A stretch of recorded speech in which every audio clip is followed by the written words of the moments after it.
Previously on Evolution on the Mic. And we are back, season 3. We are still on the journey to success. We are in episode 9 today, guys, and we have a very special guest with us. Today, we have an awesome guest speaker with us. Her name is Quinn Reynolds. She's a community advocate, y'all. She's a realtor. She is a strategic business leader. She is a dynamic single mother of 2 boys, Zion and McKenny. She's a rapper, a dedicated community leader that is passionate about helping others realize and achieve their dreams. In this journey that you have went through, what would you say were the 3 traits or skills that helped you? You've got to own your vision and your authenticity. The second is that you really have to train your eye to view problems as opportunities. The third one is have audacity. Have the audacity to go to someone and tell them, listen, I don't like where I'm at. I need freaking help. Help me. It's time to evolve.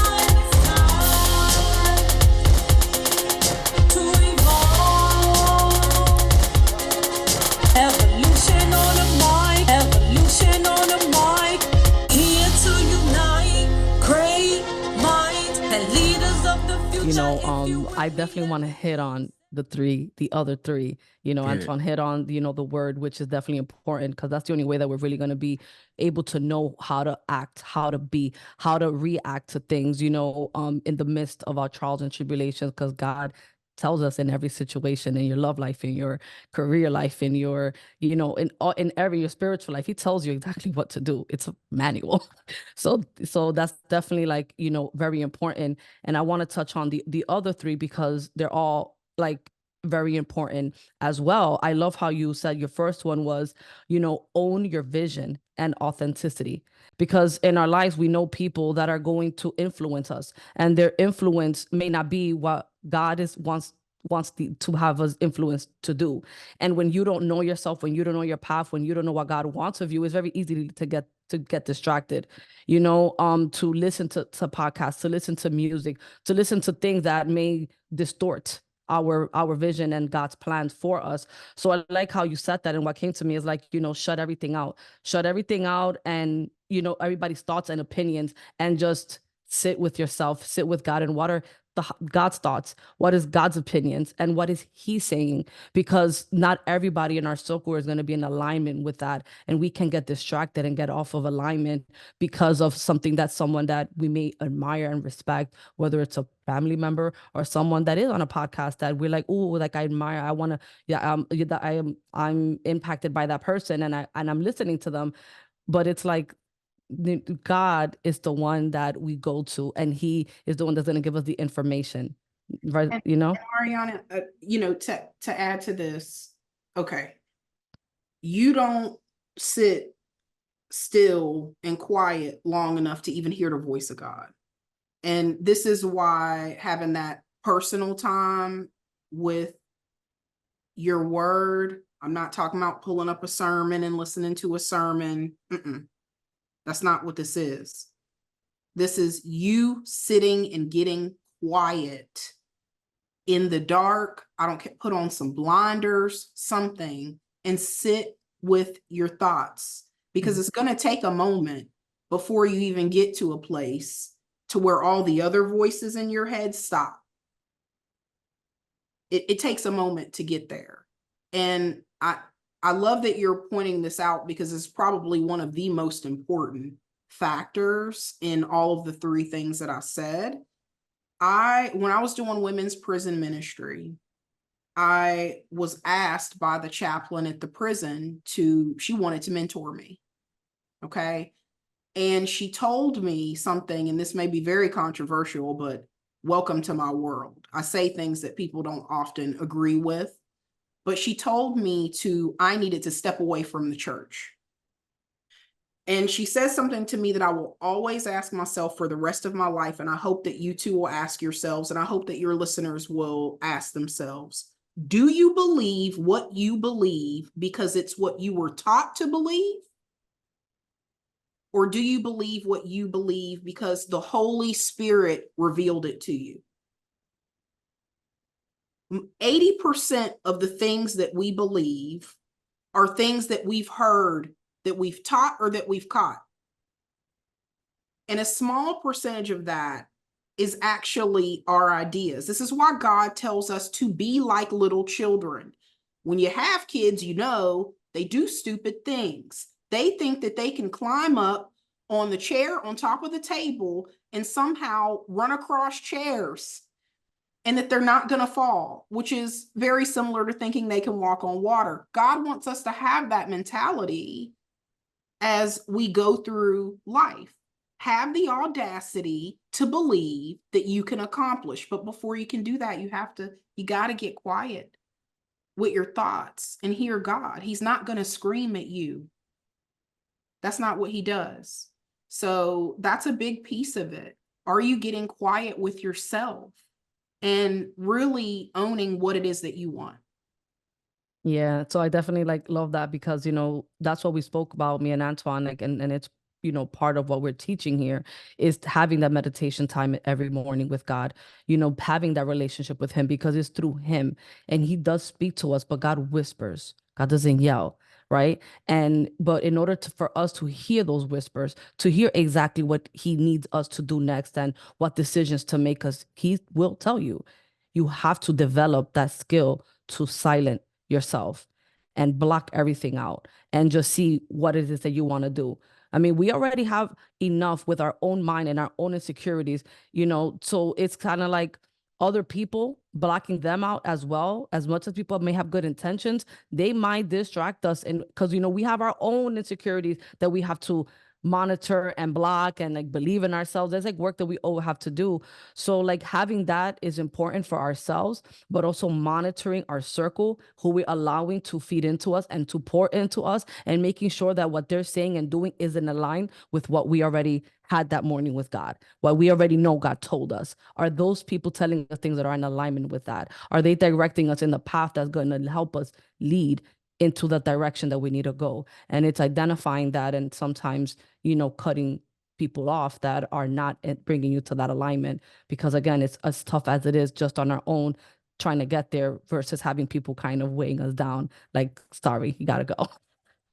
This path is already gruesome, it has its trials and tribulations. So I definitely want people that are gonna help aid that and not bring me down. So I love and owning your vision and authenticity to yourself, and knowing what you want to do, that God is gonna help you do it, and sticking with it no matter what, no matter what. No matter how things look, no matter how scary things get, sometimes we might get silent with God, and it's like, God, I don't hear you. But that's because he's trying to teach us something, right? Because he's not always gonna, speak to us. And I'm sure you've been through that too, where it's like, I'm waiting for an answer, but there's something that needs to happen in that time frame that why he isn't, right? So it's understanding that as well, but it's just never giving up and staying true to that no matter what.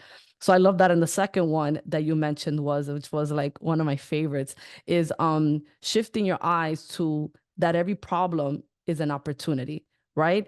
And I love how you said, do you want to pay the cost to become this person? You said that, and I wrote it down, because you said that you want to see things through the prophetic eye, through God's eyes, but that's going to come with work. It's going to come with some things that are not going to be feeling good. It's going to come with trials and tribulations, but it's how are we going to shift that? Like you did with your career and being debt free. You took a problem and you totally did a 360 on it. And it's because you viewed it, you've seen it with the prophetic eye, you viewed it through a lens of, this isn't going to stay this way. This is going to change and it's going to get better. And God is going to help me through this, because God is not going to do that to me. Keep me here, keep me low. Right. But it's but you have to pay a price. It's not going to come easy. I'm sure the things you had to sacrifice, and realizing the things that you were doing that weren't right, doing the things that probably got you in that, realizing that, I'm sure sucked. You know what I mean? Yeah, I love that you're talking about this, because sacrifice is critical, but I think even more than that, the Bible says obedience is better than sacrifice, right? And so, no, it doesn't feel good to obey. It doesn't feel good to sacrifice, but it's absolutely necessary, when I was a little girl, I've always had a prophetic eye. In fact, when I was doing a lot of serving in church, I've had a lot of other prophets tell me I am a prophet, and I know I am. But to that point, you really do have to sacrifice, Ariana. You're spot on. Like, I have had to sacrifice friendships. I've had to sacrifice time. I remember getting debt free. There was a point where I was working my regular corporate job, and I was working at Target, and I was working at Pier 1 when they were still open, and I was driving Lyft all at the same time. Okay. And I had to sacrifice time with my kid, but I don't have to do that as much anymore. Right. Like, I don't have to work 1,000 jobs, because through that faithfulness, God has increased me to the point where I can work one job and be okay. Right. You're going to have to sacrifice your mindset. Some mindsets that we have are broke mindsets. They're scarcity mindsets. They're mindsets of negativity, mindsets of never going to be, mindsets of, oh, the good old days. That has to go. There's so many things that you really have to shed yourself of. You have to molt the skin so you can grow into a bigger version of yourself. I have a tarantula. That's why I'm talking about molting. But it's huge. You have to be able to see the world through a different lens. And everybody does not have that gift. I do want to say that. And to that point, you have to have at least one or two prophetic voices in your life if you don't have your own. Yeah, no, I definitely agree. That it's okay, like if you don't feel like you have it. That's why it's important to find people that are in alignment, that can help you, that can give you a word, that can give you a boost, that can put you in your place when you need to be put in your place. Because sometimes we think we're doing the right thing, or we know we're not doing the right thing, but it's like, it feels good, it's easy, but we need somebody to snatch us back and be like, girl, like, you said you wanted to do this. What are you doing to get there? You know what I mean? And so that's definitely important. But I think, like, paying the cost for who you say that you want to be, there's a cost to be paid for that. And some people just don't want to pay nothing. They just don't. It's because it's painful. But I think, like, just if you just realize that it's part of it and that it's not forever. You see, you were working all those jobs, which I'm like, damn, I think that's the most I've ever seen somebody say they did in a period of time, So that's props to you for that. That's amazing. But it wasn't forever, right? But you're showing that obedience to God. Like, I'm willing to do whatever it takes to get out of this. And then God sees that your willingness, your openness, your obedience, your sacrifice. He knows what you're sacrificing. He knows your pain every time you want to sleep at night, waking up tired, crying, like, God, like, when is this going to end? Because we don't know when it's going to end, right? But we just stay faithful and we stay obedient. But God sees that. And before we know it, we're on the other side of it. Like, you know? And maybe it wasn't that you eradicated all the other side hustles. Maybe it was one at a time or two at a time, but it started dissipating. The burden wasn't as heavy, but we need to feel that burden. We need to be obedient and sacrifice, and it's okay. And it's all a part of it, because you feel so much better about yourself when you did it. Once you're there, it's like, I'm worthy, I'm capable, I'm strong, I can do anything. And in life, things happen. So it's good to have that. And the last one that you said about audacity, I love that one too, because a lot of people don't speak up for themselves. And you're like, something ain't right. I am going to speak up for me, because I know who I am. I know my boundaries. I know when something ain't right, something don't smell right. And I'm going to make sure that this thing gets right some way, somehow. So I think that's good to ask for what you want, set boundaries, have the audacity to do it. Like, don't let nobody push you or bully you around. And I think that is important for us to discuss or put out there, because you can have owning your vision and being authentic. You can have, like, okay, every problem and turn into an opportunity. But if you shrink and you don't, and you're not, bold with yourself, people are going to walk all over you. So you could be on the right path, cheering on, doing what you got to do, but then you don't. It's like, how are you going to get to a place where no matter what somebody's trying to say, somebody's trying to do, I see things ain't right, and you're not trying to shift that. Everything else is it's like it's all a foundation that build on each other, and you got to have all of them. From what I see in your experience in your life, how everything worked, because that audacity came out when you were like, oh, they're paying me this, okay, I'm gonna go and ask, what can I do? Like, I seen the spreadsheets, I seen what, the people getting paid, and I want some of that. And you spoke up for yourself. You had the audacity. People won't do that. So I just kind of want to point that out, that that is something awesome and amazing gift to have. All right, Quinn, we have our next question for you that I'm really interested in learning. We want to know about a significant learning experience that you went through your journey that has helped shape your approach or perspective, like to move forward in those things.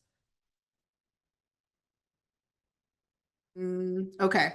So I've got there's a lot with that. So there was a situation that I had.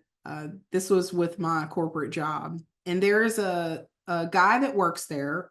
He was much older than me, had been with the company a lot longer than me, and his title is Problem Analysis Associate Director, right? And I had to work on a project with him. In fact, this is when I first started working there. I was helping him doing other people's work, helping him manage his database. And it was incredibly time consuming. He would come to my desk and drop off handwritten cards that our manufacturing techs had written up on issues, and then I had to type them into the database. It would take me hours a week to do.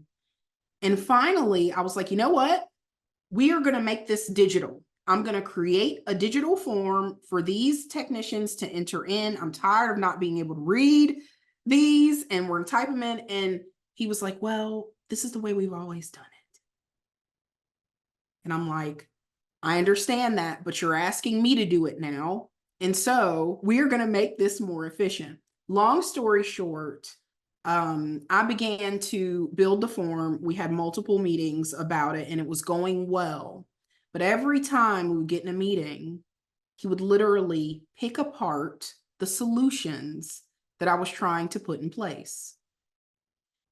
And it triggered me a lot. I remember one meeting that we had where I lost it. I said, I don't know who you think you're talking to, but it's not me. And I slammed my laptop down, and I stormed out the conference room and slammed the door, and I packed my stuff up and I went home. And surely when I got in the car, I was like, I should not have done that. I don't even know if I'm going to have a job to walk back into. And I came back the next day, and Christine, she was my boss at the time. She's like, we have to talk. And I'm like, oh God, I'm going to lose my job. And she's like, so I heard what happened with you and Mark. She's like, this is his process, which it is. It's his process. She's like, Quinn, you are not getting off of this easy. She said, you are going to meet with him. You are going to work with him, and you guys are going to get through your differences. And, that experience was life-changing, because she did not let me walk away from it. In fact, I begged her. I was like, please, I can't do this. He's very difficult to work with. She said, you don't get a free pass. You have a brilliant idea, make it work. And I went home that night and I thought about, what is it, God, that you want me to see? And his title kept popping up in my head. And I realized, I'm like, that is his job. His job is to find the problems and holes in processes so that they can be fixed and that our systems are more robust. My job is to create solutions that are robust. So I really literally could not have put that database in place without him. That was life-changing. And this is where I say that you have to be able to see problems as opportunities. But that was hard. He triggered me. He still triggers me to this day, but I love him. He's great. And I have learned a great deal in my career about how you have to be able to collaborate with people with different perspectives than you in order to maximize the work that you're doing. You cannot do anything alone. And if I had my choice, I would have just done it by myself. And so that was one of the things that has shaped my approach and my perspective in how I march towards success, is that I can't do it without consulting others and their opinions and somehow taking it, not to distort the vision, but to enhance it. Yeah, wow, no, like it hit me like a ton of bricks because in our podcast, we talk about having faith in God, having faith in yourself, but also having faith in others. And that is a component that me and Antoine don't always get to discuss. So I just feel like this is a beautiful moment that we can discuss that because there was a problem and you thought I have the solution. Like this ain't right, this ain't working. That's how y'all did it, but I'm doing it. It's about me. Like I know what's right. You know, you don't know what's right. This ain't working for me. And it's like you were over it. You were upset. And it's like you went home and your feelings upset. And then it's like an outsider sees that this could be worked out, but there's something that you need to look at within yourself. And they did not give up on you. That person seen you. That person said, Quinn, girl, you got this. Stop throwing a tantrum, because clearly in a way that was a little tantrum. Which we all have. And, we all, like me, I like to work solo, like group thing, because it's like, I know best, I know what to do. Like, if anything, I'm going to delegate, but I'm the one that's controlling everything. And it's like, having to learn that other people can bring something to the table as equally as me to get to a common result. Right. And I say, every single time I am working on a project, I consult him. Because he sees things that I don't see. He sees my blind spots and he calls me on my stuff. So that's what came of that. But I threw a tantrum. I'm gonna need you to get out my business, Ariana.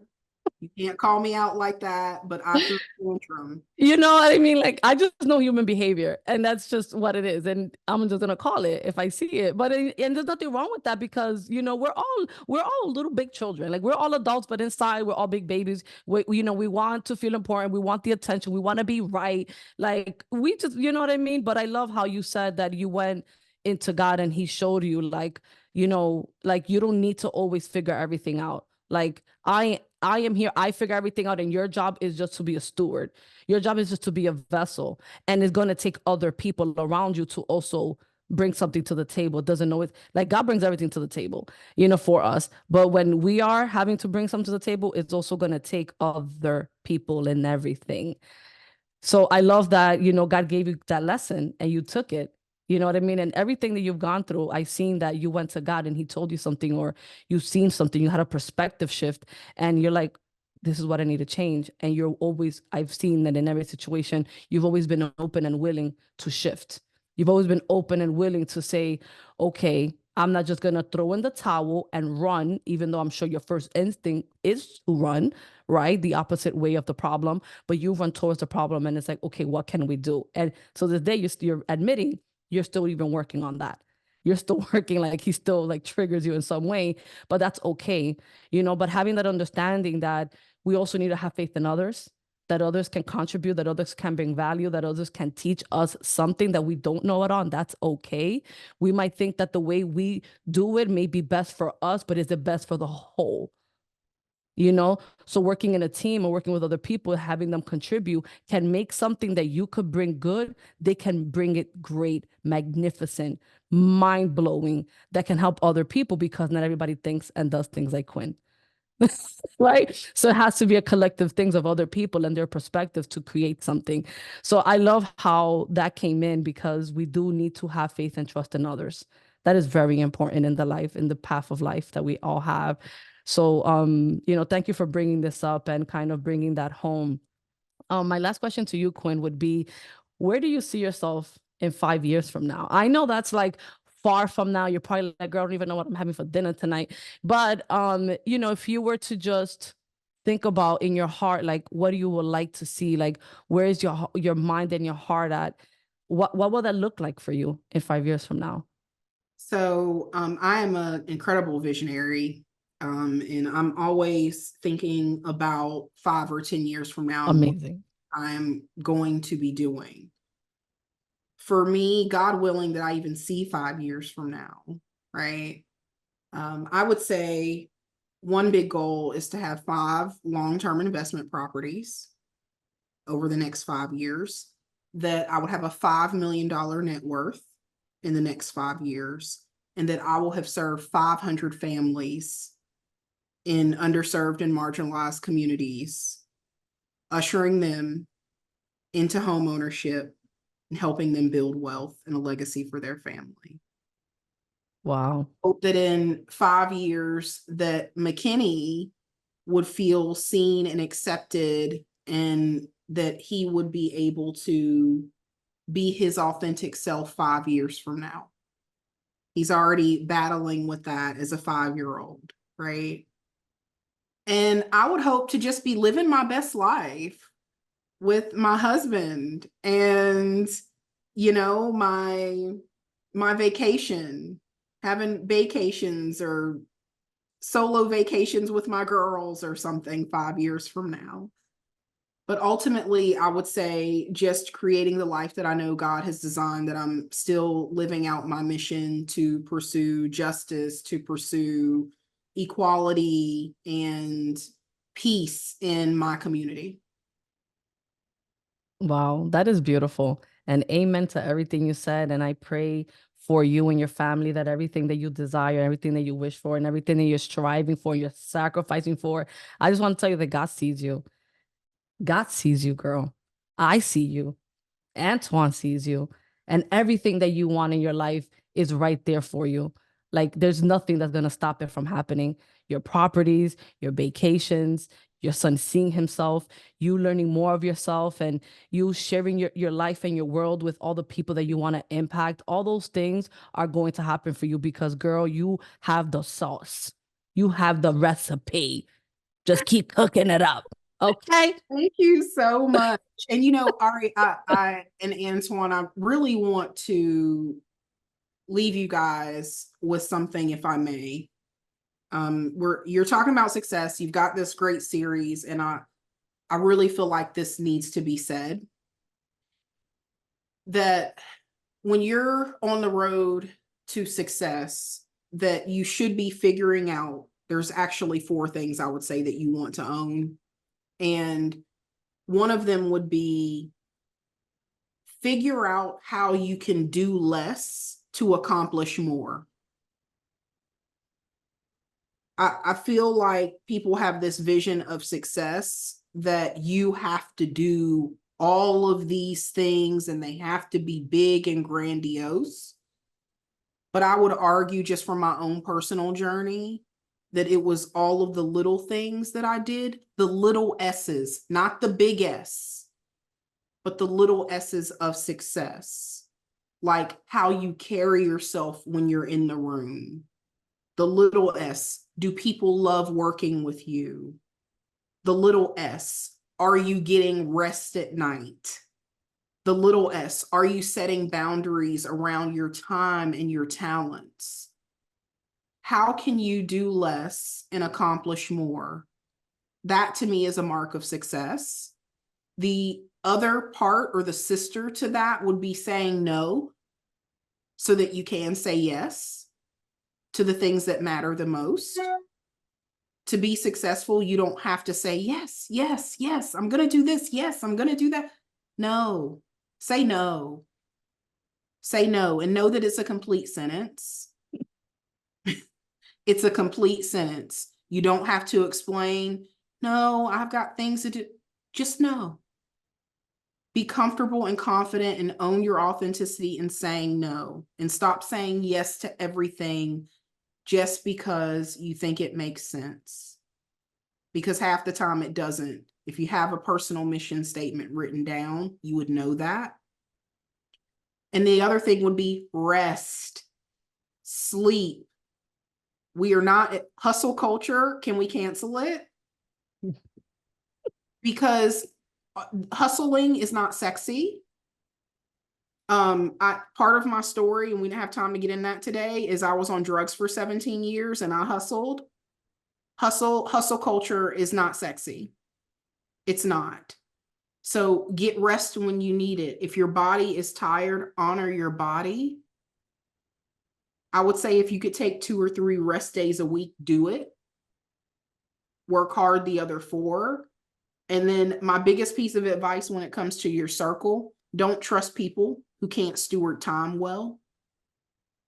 And don't trust people who don't steward their money well.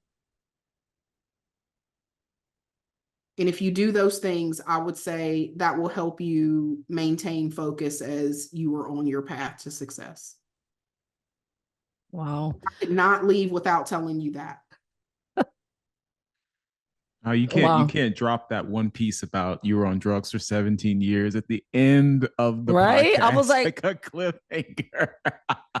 Well, it didn't make it this time, but I'm sure there'll be another time that we can definitely have you back, because that is, I'm sure it's a story, and I'm sure it came with a lot, and you overcame that as well. So yeah, girl, dropping bombs at the end. You don't do that to me and Antoine and our viewers. So Quinn, like, thank you so much, for being very vulnerable, very transparent with us and your journey and everything that, you've been through and how you overcame it, and giving us all these awesome skills, tools, perspectives to have, in our own journey when we are facing things, because it's important to have these understandings. So I'm just so grateful to have you here. I'm sure Antoine is as well. Antoine, thank you so much for thinking of Quinn, for having her come on and share her journey and everything that she's been through. And you pretty much summed it up, Quinn, with the 4, pointers that you gave us for your journey to success. So I don't even think I need to summarize, because I usually do. But I just hope that everybody that's watching got what they needed out of this episode. And maybe some of you watching may need to watch this again. Maybe certain things clicked but didn't simmer. So that's just what I feel in my heart right now, to say that there's someone watching that this episode needs to be watched a second time. So if that's you, I will definitely recommend that you find time and space where you're silent, you're calm, your kids aren't, getting for your attention, your husband, your spouse, just you and this podcast, and this show, because it has so much good things in it that can definitely help shift, shape, and lead you in the best direction of your lives. So guys, as usual, if you have any thoughts, comments, or anything that you would like to share with us, we'd love to hear from you. Drop a comment below. And with that, thank you for tuning in. And until our next episode, always remember that having faith in God, having faith in yourself, and having faith in others will create the evolution that you are seeking. Let's go.